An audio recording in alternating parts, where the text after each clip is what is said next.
O vindeiro 22 de outubro o Parlamento de Galicia debaterá se admite a trámite a iniciativa legislativa popular pro recoñecemento e protección das actividades pesqueiras e marisqueiras, unha proposta que busca equiparar o sector a outros declarando de interese xeral.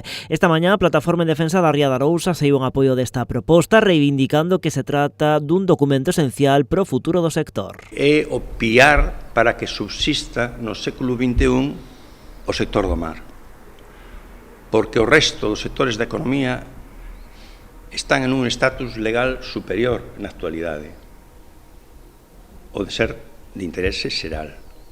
E precisamos, e nese sentido consideramos que o conxunto da sociedade galega e o Parlamento en particular ten unha débeda histórica, o Parlamento de Galicia, co sector do mar. A iniciativa tamén propón que se garanta e prioricen as actividades pesqueiras e marisqueiras tradicionais fronte a outras actividades que ocupen o seu espazo marítimo ou que sexan incompatibles co sector. Que a Consellería do Mar, diante de calquera proxecto que afecte, xa digo, ao sector do mar, ten obrigatoriamente en 30 días que emitir un informe preceptivo e vinculante que determine si pode ir adiante ou non. Rubido entende que a proposta recollida na ILP é máis que razoable partindo de que o sector precisa corpo legal. Primeiro, para recoñecer unha realidade. Segundo, para que a nivel legal este en igualdade de condicións co resto dos sectores da economía.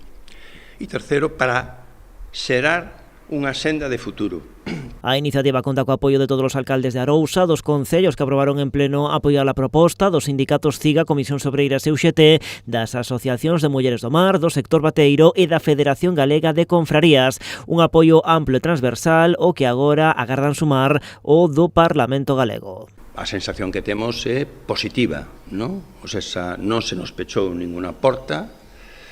Evidentemente non nos transmitiron a posición definitiva, pero